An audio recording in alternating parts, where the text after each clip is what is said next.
क्या देश में थर्ड वेव आ चुकी है? कोरोना केसों में कई गुना इजाफे और बढ़ते कोरोना केसेस से तो ऐसा ही लगता है।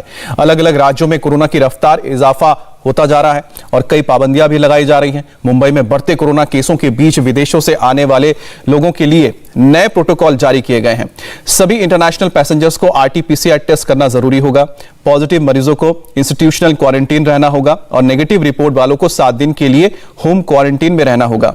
पश्चिम बंगाल में आज से दिल्ली मुंबई की फ्लाइट हफ्ते में सिर्फ 3 दिन ही उड़ान भर सकेंगी और दोनों मेट्रो शहरों से आने वाले फ्लाइट सोमवार, बुधवार, शुक्रवार को ही आ सकेंगी। वहीं बिहार के नालंदा मेडिकल कॉलेज के 55 डॉक्टर्स को कोरोना की पुष्टि हुई है। पिछले 3 दिनों में इस अस्पताल के 223 डॉक्टर्स कोरोना की चपेट में आ चुके हैं। बिहार के नालंदा मेडिकल कॉलेज के 55 डॉक्टरों को कोरोना।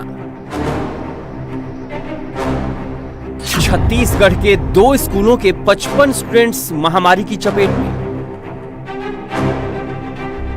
महाराष्ट्र के 13 मंत्री और 70 विधायकों पर कोविड अटैक। महाराष्ट्र में मंगलवार को 20 लोगों की मौत। दिल्ली में एक दिन में 5000 नए केस।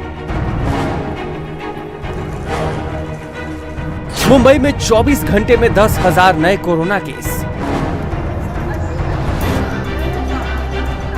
कोरोना फैलने का डेटा देख लीजिए, केस स्टडी पढ़ लीजिए। कोई शक नहीं रह गया है कि हम तीसरी लहर के दौर में जी रहे हैं। भीड़ भाड़ ने दाना पानी दिया, ओमिक्रॉन ने गियर बदलने में मदद की और महामारी ने रफ्तार पकड़ ली। खुशकिस्मती इस बात की है कि न ऑक्सीजन की जरूरत पड़ रही है और न ही ICU की। महाराष्ट्र की राजनीति में कोरोना की जबरदस्त एंट्री हुई है। अब तक 13 मंत्री और 70 विधायक कोरोना वायरस से संक्रमित हो चुके हैं। महाराष्ट्र के PWD मंत्री एकनाथ शिंदे, राजस्व मंत्री बाला साहेब थोराट, शिक्षा मंत्री वर्षा गायकवाड़, WCD मंत्री यशोमती ठाकुर, राज्य मंत्री प्राजक्त तनपुरे, सांसद अरविंद सावंत, आदित्य ठाकरे के मौसेरे भाई और युवा सेना के सचिव वरुण देसाई, विधायक प्रताप सरनाइक को कोरोना हुआ है। इसके अलावा NCP विधायक रोहित पवार और BJP विधायक अतुल भातखलकर भी महामारी की चपेट में हैं। महाराष्ट्र में मंगलवार को 18,466 नए मामले सामने आए, जबकि 20 लोगों की मौत हो गई। मुंबई में 10,860 केस मिले और 2 लोगों की मौत हो गई। नए मामले सामने आने के बाद राज्य में कोरोना पॉजिटिव मरीजों की संख्या बढ़कर 67,30,494 हो गई, जबकि मरने वालों की संख्या 1,41,573 हो गई है। इतना नुकसान होने के बाद भी जनता समझने को तैयार नहीं है। हर दुकान पर इतनी भीड़ है, इतने लोग हैं कि वहाँ पर सोशल डिस्टेंस का तो मानो दूर दूर तक कोई निशानी नहीं दिख रहा है। और इतनी सारी भीड़ में ऐसे भी कई सारे लापरवाह लोग हैं जो अभी भी बिना मास्क के घूम रहे हैं। कोई जो है बिल्कुल भी मास्क नहीं है तो कोई हाफ मास्क में घूम रहा है। ऐसा नहीं कि BMC के लोग कार्रवाई नहीं कर रहे। BMC के मार्शल जो है फोटो लेकर कार्रवाई भी कर रहे हैं। जो बिना मास्क के लोग हैं उनको पकड़ भी रहे हैं, उनके ऊपर कार्रवाई भी कर रहे हैं, लेकिन लोग उनसे भी बहस करते हैं। पुलिसकर्मी भी यहाँ पर लगातार लोगों को जागरूक कर रहे हैं कि लोग मास्क पहने। मुंबई में केसेस लगातार बढ़ रहे हैं, लेकिन इसके बावजूद लोग जो है अभी भी पूरी तरह से नियमों का पालन करने के लिए तैयार नहीं है। कल कॉर्डेलिया क्रूज शिप भी गोवा से वापस मुंबई पहुंच गया। 5 दिन से ये शिप गोवा के पास समंदर में खड़ा था। 66 कोरोना पेशेंट्स मिले तो गोवा सरकार ने इस क्रूज के पैसेंजर्स को गोवा में उतरने से रोक दिया। अब ये शिप वापस मुंबई पहुंच गया, तो भी इसमें सवार पैसेंजर्स को क्रूज से बाहर आने की परमिशन नहीं मिली। इसके कारण क्रूज में सवार लोगों ने जबरदस्त हंगामा किया। इंडिया में है ना, आने के बाद RT-PCR रिपोर्ट सब कुछ नेगेटिव है, क्या मरने को है? वहाँ पे रिपोर्ट देख के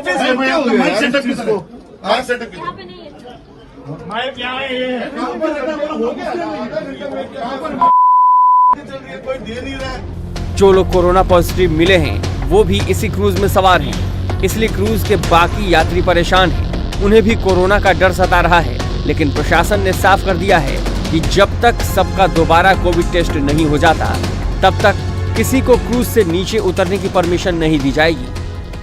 BMC के ऐसी 5 जो बसेस है, एम्बुलेंस है, वो अंदर गई है और जिन 7 लोग जो पॉजिटिव आए हैं अब उनको ये बसेस में भरकर जो है वो रिचेस एंड कूडास के कोविड सेंटर में ले जाया जा रहा है। ऐसी 5 बस है 17 सीटर, उसमें आप देख सकते हैं कि ये बस जो है अब एक एक करके बाहर निकल रही है और इसमें जो तमाम जो मरीज़ है ये कोरोना पॉजिटिव आए हुए, जो आप देख सकते हैं छोटे बच्चे हैं और जो टूरिस्ट हैं जो इस कॉर्डिलिया शिप में गए थे नए साल का जश्न मनाने के लिए, तो एक एक करके अब जो एम्बुलेंस है उसमें भरकर इन लोगों को रिचर्ड्स एंड कुडाज जो बीएमसी का कोविड सेंटर है वहाँ लेकर जाया जा रहा है। मुंबई की निडर जनता की तरह ही दिल्ली की जनता भी कोरोना को हल्के में लेने की भूल कर रही है। जो हाल मुंबई का है वो हाल दिल्ली का भी है। सरोजिनी नगर की तस्वीरें आप देख रहे हैं। अभी भी बाजारों में भीड़ है, हालांकि 8 बजे से भीड़ छटनी शुरू होती है, चूंकि रात 10 बजे से नाइट कर्फ्यू शुरू होता है और आप अंदाज़ा लगा सकते हैं दिल्ली के बाज़ारों का अमूमन यही हाल है। हालांकि लोगों को काम भी करना है। दिल्ली सरकार ने ऐलान किया है कि लोग वर्क फ्रॉम होम करें, प्राइवेट ऑफिसेज हों और सरकारी दफ्तर में भी जो काम करने वाले हैं वो भी 50% वर्क फ्रॉम होम करेंगे। दिल्ली में भी नेताओं की लंबी चौड़ी लिस्ट है जो इस वक्त कोरोना का सामना कर रहे हैं। अरविंद केजरीवाल, बीजेपी सांसद मनोज तिवारी, केंद्रीय मंत्री महेंद्र नाथ पांडे, टीएमसी सांसद Derek O'Brien, Babul Supriyo, Dimple Yadav corona से पीड़ित हैं। पिछले 24 घंटे में दिल्ली में कोरोना के 5,481 नए केस सामने आए हैं, जबकि 3 लोगों की मौत हो गई है। एक दिन में 3 लोगों की मौत होना इसलिए चिंताजनक है क्योंकि आखिरी बार कोरोना की वजह से एक ही दिन में 3 लोगों की मौत अगस्त में हुई थी। कोरोना पॉजिटिविटी रेट भी बढ़कर करीब 8.5% हो गया है, जो सोमवार को 6.5% था। राजधानी से सटे गुरुग्राम में भी 634 नए केस मिले हैं, जो पूरे हरियाणा राज्य में मिले 1132 मरीजों का तकरीबन 50% है। पटना में कोरोना के 565 नए केस सामने आए, जबकि पूरे बिहार में 893 नए केस मिले, जिसकी सबसे बड़ी वजह पटना में हुआ कोरोना विस्फोट है। पटना में जेडीयू ऑफिस में 5 लोगों की रिपोर्ट पॉजिटिव आई। इसके बाद जेडीयू के नेशनल प्रेसिडेंट ललन सिंह के भी कोरोना पॉजिटिव होने की खबर आई। Nalanda medical college and hospital के 55 डॉक्टरों में वायरस की पुष्टि हुई। पिछले 3 दिनों में इस अस्पताल के 223 डॉक्टर कोरोना की चपेट में आ चुके हैं। पटना में आईएमए के एक बड़े कॉन्फ्रेंस में 5000 डॉक्टर्स जुटे थे। माना जा रहा है कि इस सम्मेलन में देश भर से आए डॉक्टरों से ही संक्रमण फैला। लुधियाना डीएमसी के मलकपुर बेड के नर्सिंग कॉलेज में 41 नर्सिंग स्टूडेंट्स कोरोना की चपेट में आ गए हैं। ये सभी फर्स्ट ईयर के स्टूडेंट्स हैं। छत्तीसगढ़ में एक दिन में रिपोर्ट 1059 कोरोना पॉजिटिव मिले हैं और 3 की मौत हो गई है। राजनांदगांव में 14 डॉक्टर पॉजिटिव हो गए हैं। कोरिया जिले में 2 स्कूलों के 55 बच्चे और 3 टीचर्स की कोरोना रिपोर्ट पॉजिटिव आई है। संक्रमण की ये रफ्तार बहुत तेज है। भले ही ये घातक न लग रही हो, लेकिन हमें डेल्टा वेरिएंट का इतिहास नहीं भूलना चाहिए। इंडिया टीवी हर वक्त हर जगह डाउनलोड करने के लिए सर्च करें India TV news Google play store या ऐप स्टोर पर।